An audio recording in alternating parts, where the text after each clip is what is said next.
Assalamualaikum warahmatullahi wabarakatuh. Saya Ika Putri Septiana, NIM 401210137 dari kelas ESE. Di sini saya akan menjelaskan tentang materi-materi yang ada pada mata kuliah manajemen produksi untuk memenuhi tugas akhir UAS pada semester tahun ini.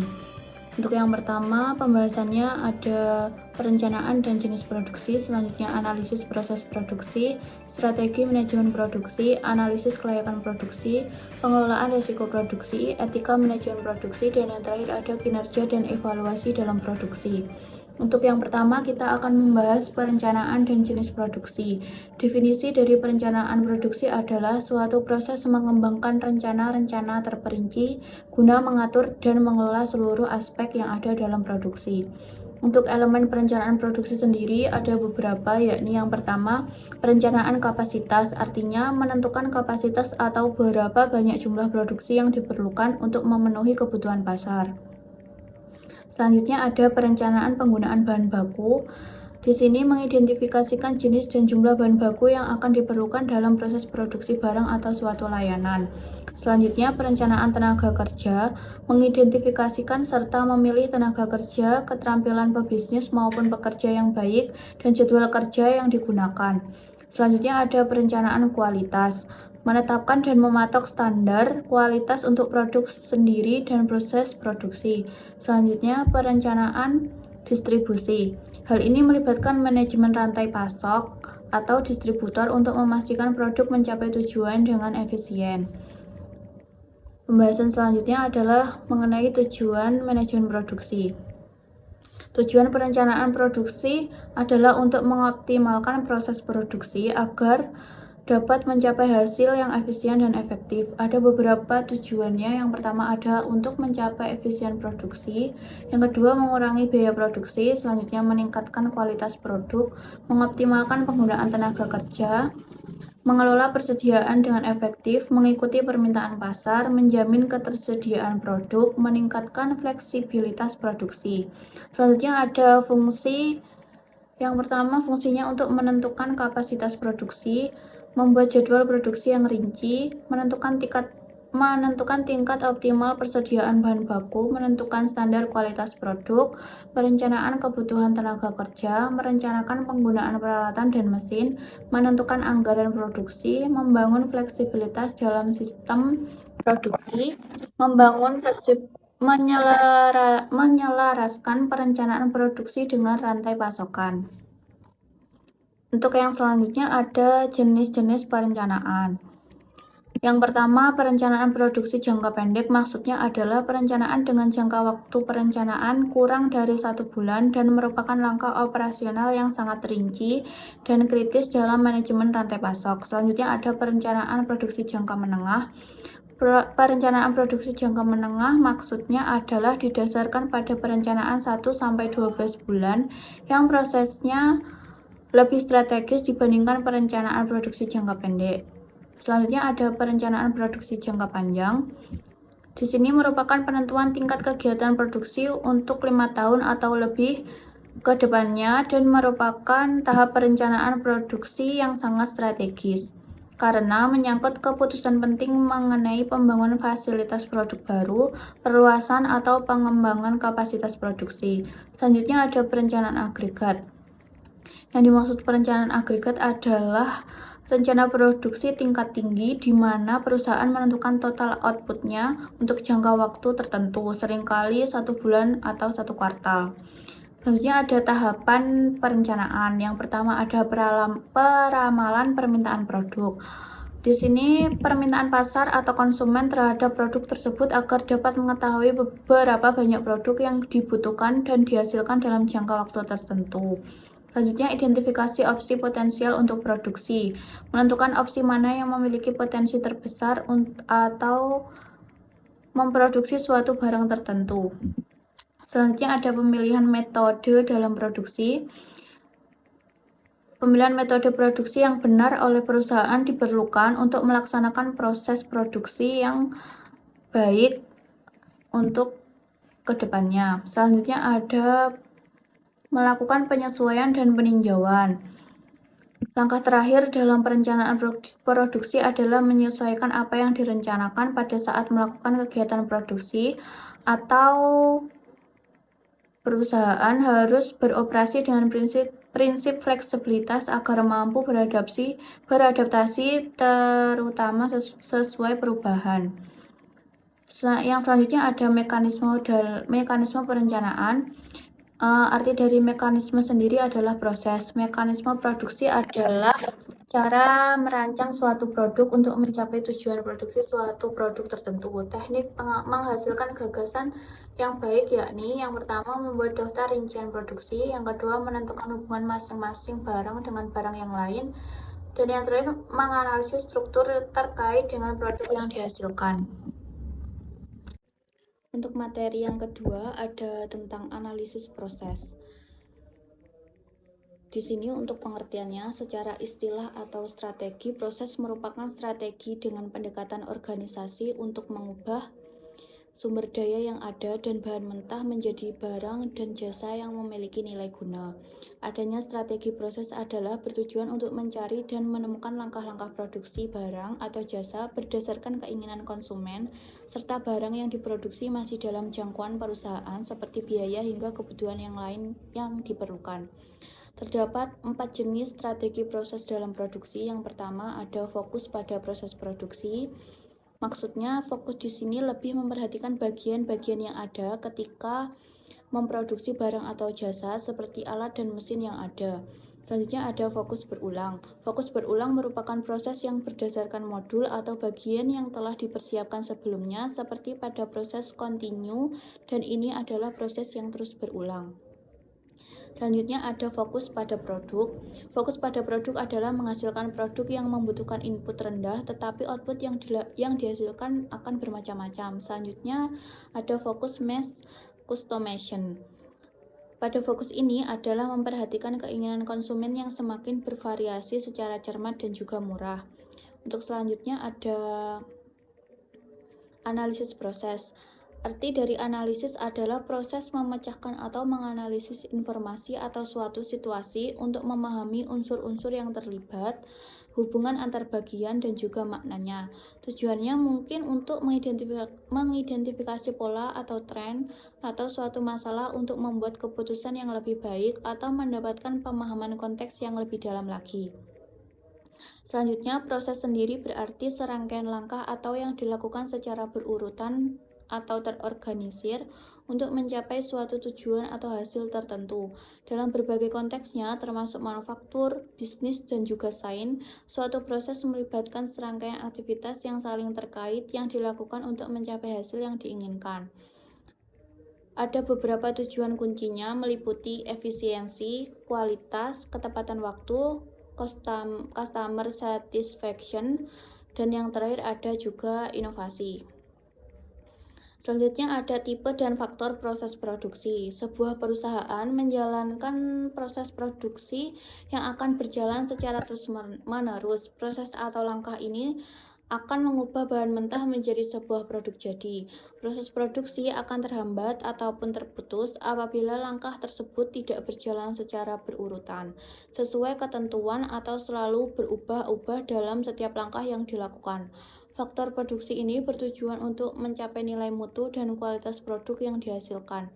Ada beberapa faktor yang mempengaruhi pada proses produksi. Yang pertama, faktor sumber daya alam atau SDA. Yang kedua, ada faktor sumber daya manusia atau SDM. Dan yang selanjutnya, faktor sumber daya modal, faktor kewirausahaan, dan juga ada faktor sumber daya informasi. Selanjutnya, di sini kita akan membahas proses produksi. Proses produksi merupakan hal penting yang patut diperhatikan dalam sektor industri, karena buruknya proses produksi dari sebuah pabrik akan berimbas pada barang yang dihasilkan dan dapat mengakibatkan kerugian yang menyebabkan sulitnya bersaing dengan industri yang sejenis. Untuk itu, dalam melakukan proses produksi diperlukan beberapa tahapan. Tahapan tersebut antara lain adalah yang pertama, perencanaan dan juga perencangan. Pada tahap perencanaan dilakukan penyusunan mengenai produk yang akan diproduksi, analisis pasar, perencanaan sumber daya yang akan digunakan dalam proses dalam proses produksinya. Selanjutnya ada pengadaan bahan baku. Bahan baku didapatkan melalui proses pengadaan yang melibatkan pembelian atau pemesanan dari seorang pemasok. Selanjutnya ada pengolahan. Pada tahap ini terjadi pengolahan yang merubah dari bahan mentah menjadi barang jadi yang memiliki nilai yang lebih tinggi. Selanjutnya pengendalian kualitas. Langkah pengendalian kualitas dilakukan untuk memastikan apakah produk telah memenuhi standar kualitas yang ditetapkan. Selanjutnya ada pengemasan. Pengemasan setelah melalui proses pengujian dan pemeriksaan, produk harus dikemas dan kemasan yang sesuai dengan standar keamanan dan branding yang telah ditetapkan dan juga diberi informasi terkait produk yang dibutuhkan. Selanjutnya, sistem distribusinya. Setelah produk dikemas sesuai dengan standar yang telah ditetapkan, maka produk siap untuk didistribusikan ke pasar atau konsumen akhir melalui jalur distribusi yang sesuai. Selanjutnya ada pemasaran dan juga penjualan. Pemasaran dan penjualan kepada pelanggan juga tercakup dalam proses produksi. Upaya ini dilakukan untuk mengenalkan dan mempromosikan produk, mencari pelanggan potensial. Selanjutnya pemeliharaan dan juga pemulihan. Beberapa produk memerlukan perawatan atau perbaikan rutin jika terjadi kerusakan atau kegagalan. Hal ini dapat mencakup perbaikan pemeliharaan atau penggantian suku cadang untuk memastikan produk tetap berfungsi dengan baik. Lanjut pada materi yang ketiga adalah strategi manajemen produksi. Definisi dari strategi manajemen produksi sendiri adalah rencana kegiatan pengolahan bahan baku menjadi barang setengah jadi atau barang jadi dengan menggunakan sumber daya secara efektif untuk mencapai tujuan tertentu. Ada beberapa tahapannya. Yang pertama ada pengelolaan rantai pasokan. Maksudnya, pergerakan dan transformasi barang dari bahan mentah menjadi pengguna akhir, dari bahan mentah ke pengguna akhir termasuk dalam rantai pasokan. Rantai pasokan biasanya terdiri dari beberapa komponen: pemasok, pusat produksi, gudang, pusat distribusi, dan juga transportasi, toko retail, dan akhirnya pada konsumen. Integrasi dan koordinasi seluruh aktivitas merupakan komponen penting dalam rantai pasokan. Selanjutnya ada tahapan perencanaan kapasitas dalam produksi. Perencanaan kapasitas adalah proses menentukan kapasitas perusahaan yang dibutuhkan untuk memenuhi perubahan permintaan pada setiap produknya. Selanjutnya untuk pengaturan jadwal produksi. Penjadwalan adalah daftar barang yang harus dibuat dalam jangka waktu tertentu. Biasanya diurutkan berdasarkan prioritas dan setiap barang harus dibagi berdasarkan elemen pekerjaan dan efektivitas yang dilakukan. Selanjutnya ada tahapan strategi manajemen produksi. Yang pertama, framework atau ketidakpastian. Kerangka kerja yang dirancang untuk membantu perusahaan menentukan strategi rantai pasokan yang tepat dalam menghadapi permintaan dan pasokan yang tidak pasti. Selanjutnya ada value streaming mapping atau VCM, metode untuk mencapai lean manufacturing dengan mempelajari keadaan saat ini. Selanjutnya ada TKM, pendekatan manajemen yang berfokus pada peningkatan kualitas produk dan layanan dengan melibatkan seluruh anggota organisasi. Selanjutnya ada forecasting, yaitu metode atau teknik yang digunakan dalam manajemen produksi untuk memprediksi permintaan atau kebutuhan akan produk atau jasa di masa depan. Untuk materi yang keempat atau materi selanjutnya ada analisis kelayakan produksi. Untuk definisinya, analisis kelayakan produksi merupakan kegiatan yang mengkaji secara menyeluruh tentang suatu kegiatan produksi untuk menentukan apakah layak atau tidaknya produksi tersebut dilakukan. Ada indikator untuk menentukan hal tersebut adalah indikator yang pertama adalah lokasi operasi. Untuk suatu organisasi, prioritas harus diberikan pada wilayah yang paling penting dan berpenghasilan tinggi, yang memberikan manfaat bagi organisasi itu sendiri atau bagi klien-kliennya. Selanjutnya ada volume operasi. Volume operasi adalah kemampuan operasional harus sesuai agar dapat menggambarkan potensi dan kemungkinan perkiraan yang akurat. Selanjutnya mesin dan juga peralatan. Peralatan dan mesin harus cocok dengan tren inovasi saat ini dan yang akan datang, perlu disesuaikan dengan kebutuhan pada bidang produksi untuk menghindari melebihi batas kapasitas. Selanjutnya ada bahan baku dan juga bahan penolong. Maksudnya bahan mentah, bahan tambahan, dan juga sumber daya yang dibutuhkan perlu tersedia dalam jumlah yang memadai. Selanjutnya ada tenaga kerja. Berupa banyak pekerja yang dibutuhkan dan bagaimana mereka memenuhi persyaratan merupakan pertimbangan yang penting. Selanjutnya ada tata letak. Tata letak merujuk pada pengaturan ruang atau susunan beragam layanan operasional. Selanjutnya ada analisis perencanaan kualitas produksi. Yang pertama, performan atau kinerja mengacu pada aspek-aspek fundamental dari suatu produk. Yang kedua ada fitur, yaitu ciri-ciri produk yang dibuat dengan tujuan meningkatkan kinerja. Dan selanjutnya ada reliability, reliabilitas atau keandalan, yaitu peluang sebuah produk untuk berfungsi dengan sukses dalam jangka waktu yang telah ditentukan. Selanjutnya conformance itu specification, kesesuaian dengan spesifikasi, yaitu seberapa baik operasi dasar sebuah produksi memenuhi standar yang telah ditetapkan. Selanjutnya durability atau daya tahan, yaitu berapa lama atau berapa usia suatu produk bertahan sebelum perlu digantikan. Selanjutnya service ability, kemampuan pelayanan, yaitu cepatnya respon keramahan, keterampilan, dan ketepatan dalam melakukan perbaikan, serta kemudahan aksesibilitasnya. Yang ketujuh, estetik atau estetika, yaitu berkaitan dengan aspek visual produk, termasuk dimensi yang bersifat subjektif, seperti keindahan, kualitas, desain yang menarik, dan sebagainya.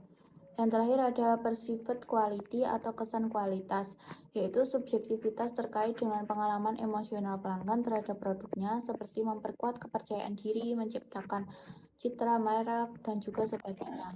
Tahapan yang terakhir adalah tahapan analisis kelayakan produksi. Ada beberapa pembahasannya. Yang pertama ada penemuan ide, ketidakmerataan atau ketidaksesuaian dalam pendistribusian barang sesuai dengan kebutuhan konsumen bisa memicu penemuan ide bisnis untuk meningkatkan produk yang ada atau menciptakan produk baru. Selanjutnya tahapan penelitian. Proses ini dimulai dengan pengumpulan data, kemudian data tersebut diolah sesuai dengan teori yang berkaitan, dianalisis, dan hasil pengolahannya disajikan dengan menggunakan instrumen analisis yang tepat. Selanjutnya ada tahap evaluasi. Tahap ini menilai proposal bisnis yang diajukan untuk mendirikan suatu usaha. Ada tahap pengurutan, membuat penilaian yang mengutamakan beberapa rencana usaha yang telah dievaluasi. Selanjutnya tahapan perencanaan atau pelaksanaan, memilih tipe pekerjaan yang diperlukan dan estimasi durasi yang diperlukan untuk masing-masing tugasnya. Dan terakhir ada tahap pelaksana, mewujudkan pembangunan bisnis tersebut agar bisnis tersebut dapat terlaksana dengan baik. Materi yang kelima tentang pengelolaan resiko produksi. Untuk resiko produksi sendiri dikelompokkan dalam beberapa macam. Yang pertama berdasarkan sumber resikonya, ada resiko internal dan juga resiko eksternal.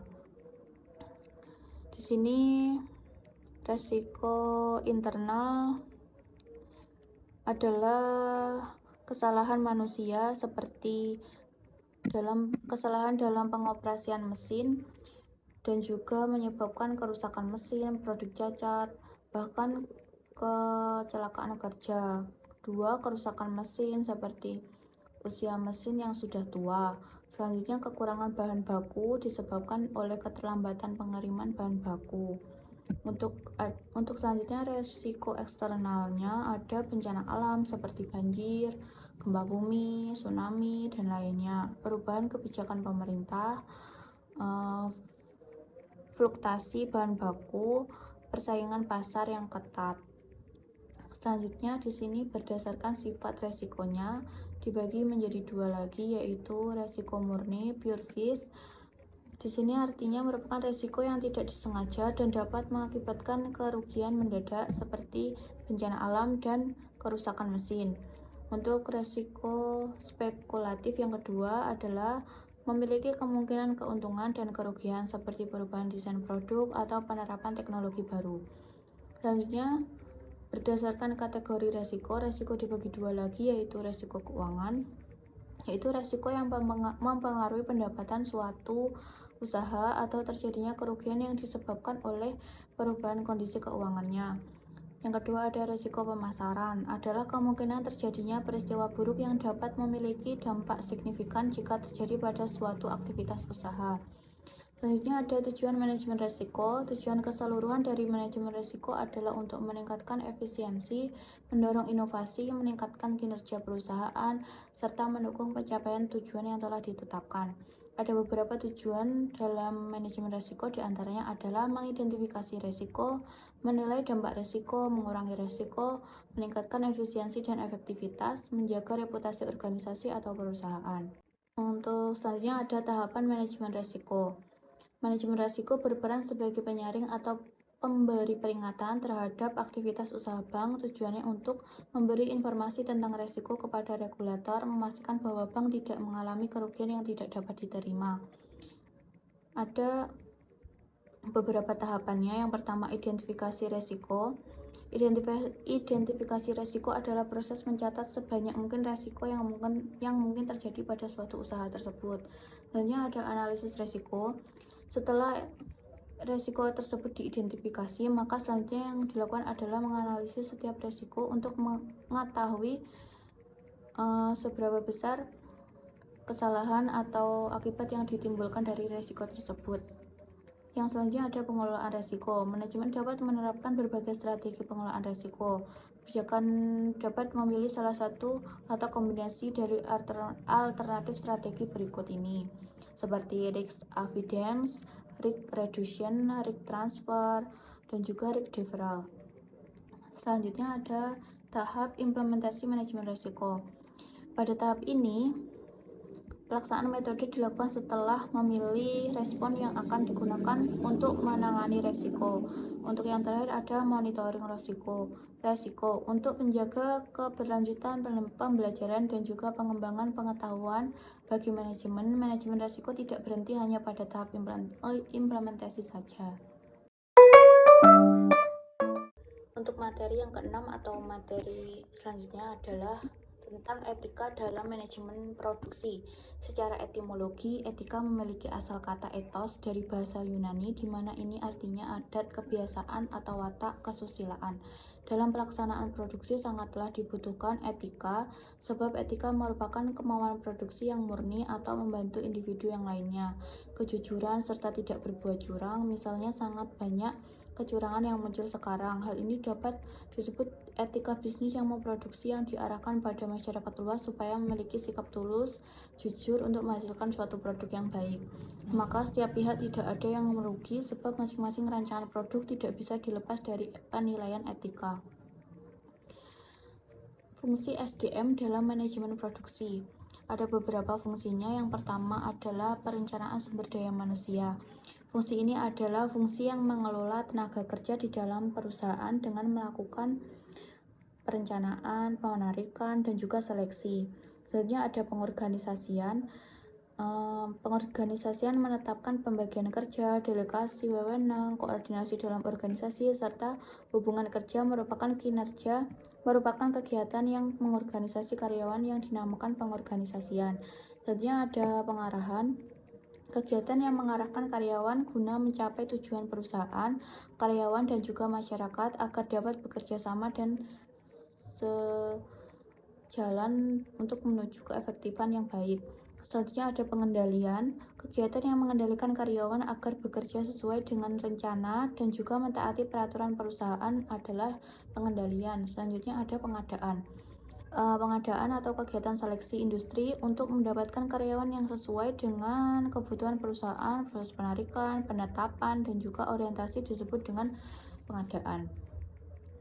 Yang terakhir ada pengembangan. Karyawan di dalam perusahaan dapat diberikan pelatihan dan juga pengembangan melalui prosedur informal dan juga prosedur formal sehingga karyawan lebih memiliki keterampilan dalam suatu bidang. Yang selanjutnya membahas tentang strategi manajemen produksi dan juga peran SDM. Fungsi manajemen merupakan suatu elemen yang melekat dalam proses manajemen dalam perusahaan yang dijadikan acuan untuk menjadi tujuan. Yang pertama ada perencanaan, pengorganisasian, pengarahan, pengendalian, dan juga penilaian. Selanjutnya tentang strategi dalam manajemen produksi industri.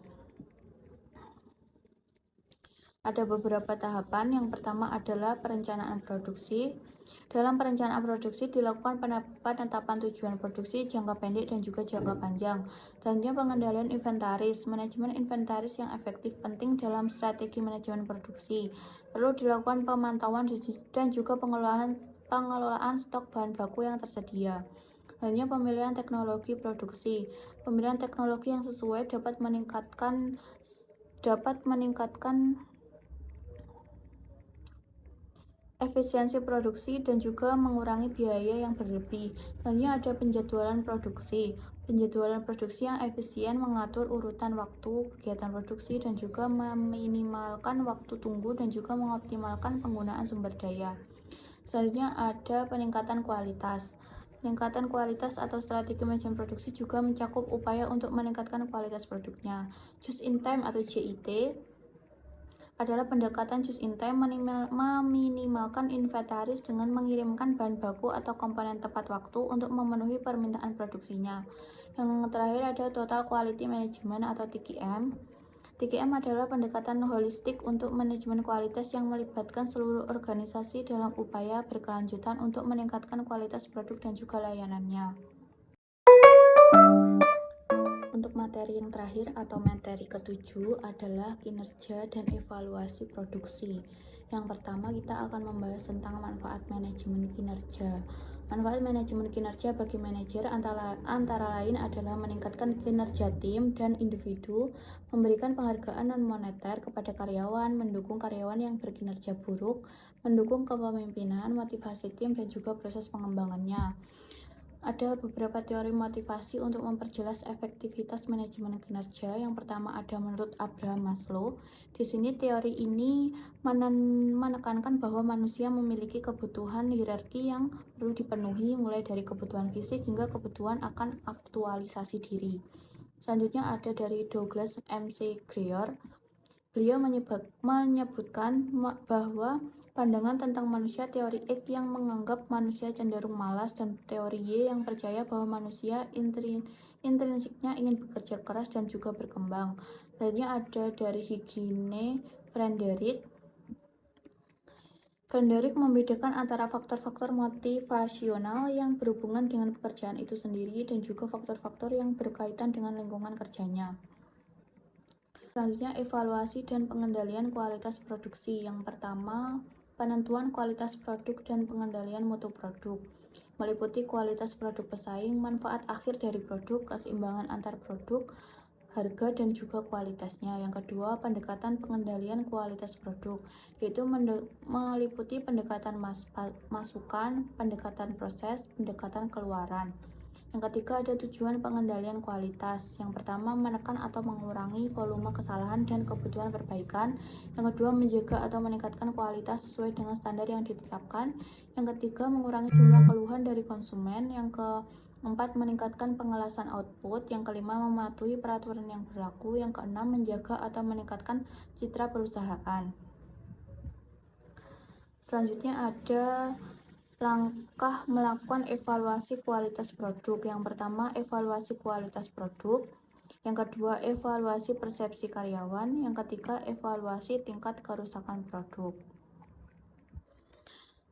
Pengendalian produksi syaratnya adalah standar kualitas, fungsionalitas, keamanan, kehandalan, kinerja, kompatibilitas, replikasi massal, dokumentasi, dan juga efisiensi produksi.